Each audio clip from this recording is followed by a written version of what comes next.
সন্মানীয় মুখ্য সেবিকা আৰু অংগনবাদী বাইদেউসকল, আপোনালোকক মোৰ ইউটিউব চেনেল পোষণৰেখাৰ গাইডলৈ স্বাগতম জনালোঁ।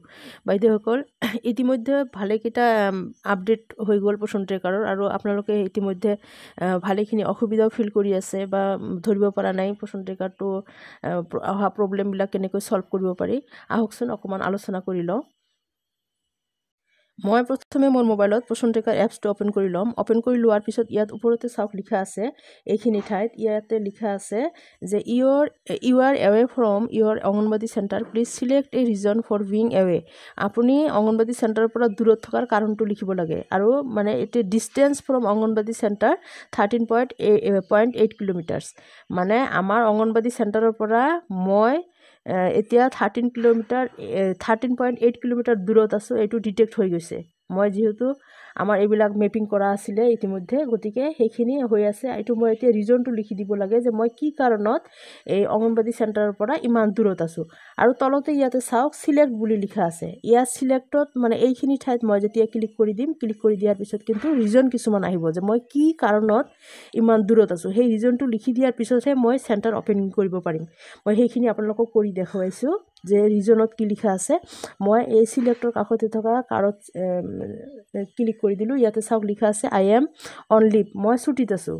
কাৰণ এইটো যদি আপুনি যদি ছুটীত আছে তেনেহ'লে এই প্ৰথমৰ কাৰণটো দিব পাৰে। তাৰপিছত লিখা আছে I am on official duty, যদি আপুনি কিবা অফিচিয়েল ডিউটিত আছে অংগনবাদী চেণ্টাৰত নাই তেতিয়াহ'লে এইটো ৰিজন দিব পাৰে। তাৰপিছত I am on additional charge, কেতিয়াবা এজনী অংগনবাদী চেণ্টাৰে হয়তো ৱাৰ্কাৰে হয়তো বেলেগ এটা চেণ্টাৰৰ ইনচাৰ্জ হৈ থাকিব পাৰে, তেতিয়াহ'লে সেইটো ৰিজন দিব পাৰে যে মই এডিশ্যনেল চাৰ্জত আছোঁ, গতিকে মই সেইটো চেণ্টাৰত নাই।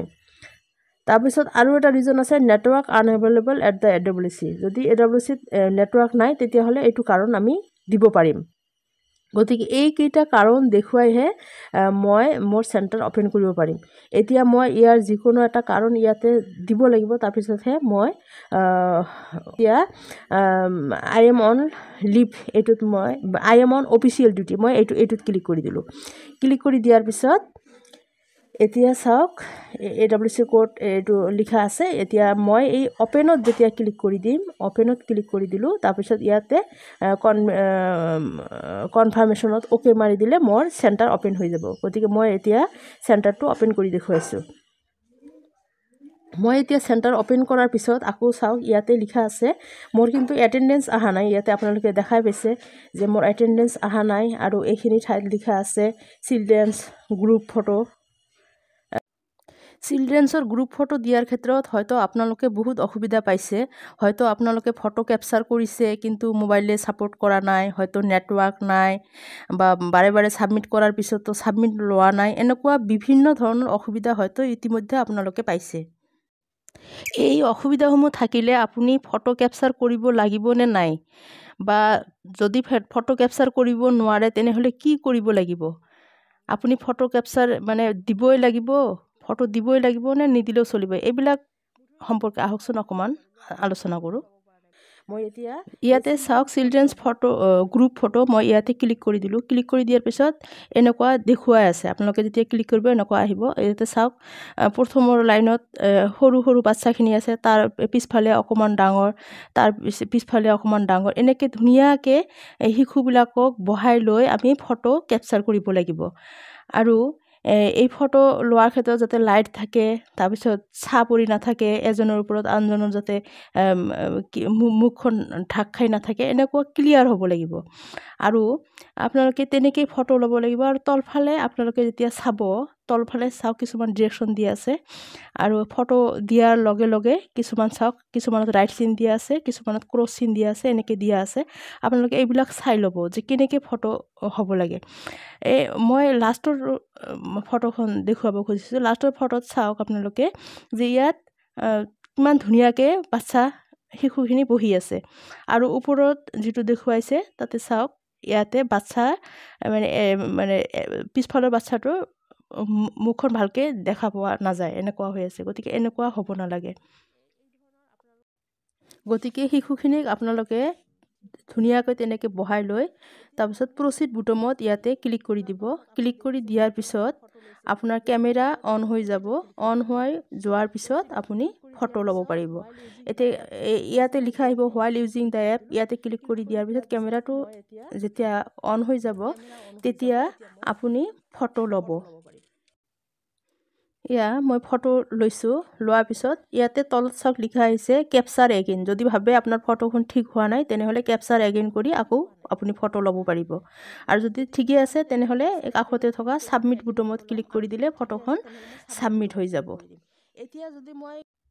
এতিয়া যদি এনেকুৱা হয় যে মই বাৰে বাৰে ফটো লৈছোঁ ফটো লোৱাৰ পিছতো মই সাবমিট দিব পৰা নাই বা সাবমিট দিছোঁ যদিও সাবমিট লোৱা নাই ফটো কেপচাৰ সাকসেছ দেখুৱা নাই সেইখিনি সময়ত মই কি কৰিম এই কাষতে যে স্কিপ বুটামটো আছে তাতে মই ক্লিক কৰি দিলে মই ফটো নোলোৱাকৈও এটেন্ডেন্স দিব পাৰিম ইয়াতে চাওক মই স্কিপ বুটামত যেতিয়া ক্লিক কৰি দিছোঁ ক্লিক কৰি দিয়াৰ পিছত ইয়াতে চাওক এটেন্ডেন্স আহিছে তাৰপিছত মৰ্নিং স্নেক্স আহিছে গোটেইখিনি আহি গৈছে গতিকে বাইদেউসকল আপোনালোকে বুজিলে যে যদি আমি ফটো কেপচাৰ কৰিব নোৱাৰো সেইখিনি সময়তো আমি স্কিপ কৰি এটেন্ডেন্স দিব পাৰিম বাইদেউসকল এইখিনি ক্ষেত্ৰত মই আৰু এটা কথা আপোনালোকক জনাই থওঁ যে যদি আপোনালোকে AWC অপেন নিজৰ এৰিয়া কেন্দ্ৰত গৈ কৰে বা 1.6 কিলোমিটাৰৰ ভিতৰৰ পৰা AWC অপেন কৰে তেতিয়া কিন্তু আপুনি কোনো ৰিজন লিখিব নালাগে তেতিয়াহ'লে আপোনালোকে এনে AWC অপেন কৰিব পাৰিব এতিয়া মই নেক্সট আহিছোঁ যিটো অপশ্যন আমাৰ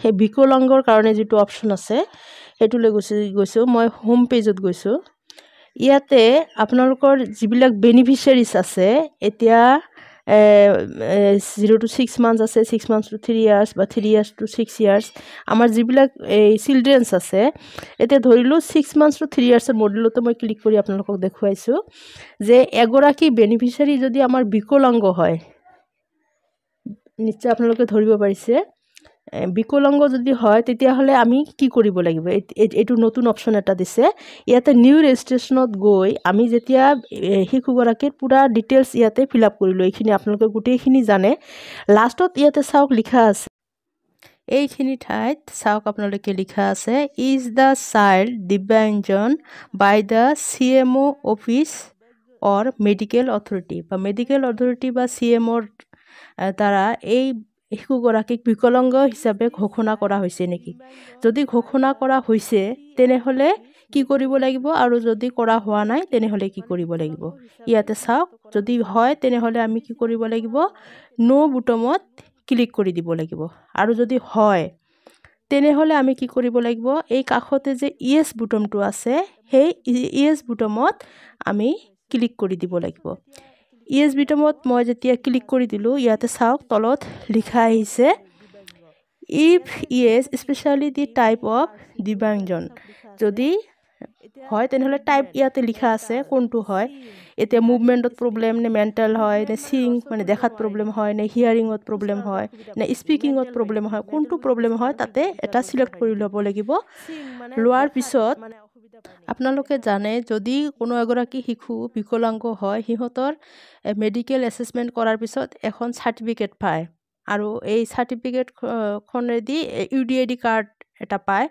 এই UDID কাৰ্ডৰ নাম্বাৰটো লৈ আমি এই তলতে লিখা আছে চাওক UDID নাম্বাৰ এই তলতে আমি UDID নাম্বাৰটো লিখি পেলাই সাবমিট কৰিব লাগিব এইখিনি ঠাইত লিখি দি আপোনালোকে সাবমিট কৰিব এতিয়া ধৰি লওক আপোনালোকৰ ইতিমধ্যে আপোনালোকৰ চেণ্টাৰত বিকলাংগ শিশু আছে তেতিয়া এই অপশ্যনটো নাছিলে এতিয়া আপোনালোকে সেইটো শিশুৰ নামত কি কৰিব এতিয়া মই আপোনালোকক এইটো দেখুৱাই দিছোঁ যে আপুনি ধৰি লোৱা হ'ল এই আফিয়া খাতুন নম্বৰ শিশুগৰাকী বিকলাংগ হয় মই তাইৰ নামৰ কাষতে থকা 3 ডটছত ক্লিক কৰি দিলোঁ ক্লিক কৰি দিয়াৰ পিছত আপডেট প্ৰফাইলত মই ক্লিক কৰি দিম আপডেট প্ৰফাইলত ক্লিক কৰি দি মই তলফালে যেতিয়া টানি দিম চাওক সেম এই লিখাটো আহি গৈছে মই অলপ সময় আগতে আপোনালোকক যেটো দেখালো যে is the child declared divyangjan by the CMO office medical authority শিশুগৰাকী যেহেতু আমাৰ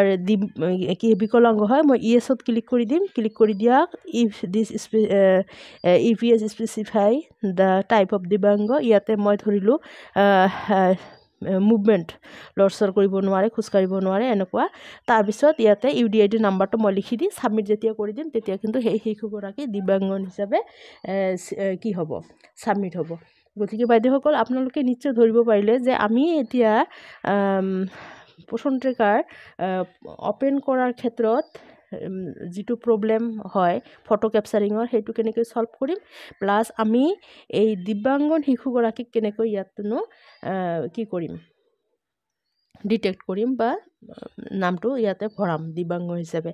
গতিকে আপোনালোকে নিশ্চয় এইখিনি প্ৰব্লেম আপোনালোকে ধৰিব পাৰিলে আৰু সেইমতে কাম কৰিব বুলি ধৰি লৈ মই আজিৰ কাৰণে সামৰিছোঁ। আৰু মই নেক্সট ভিডিঅ' যিটো আমাৰ TSRৰ কাৰণে যিটো আপোনালোকে প্ৰব্লেম ফেচ কৰি আছে সেয়াই তাৰ ওপৰত মই এটি ভিডিঅ' অনতি পলমে বনাই আপোনালোকক দিম। Thank U.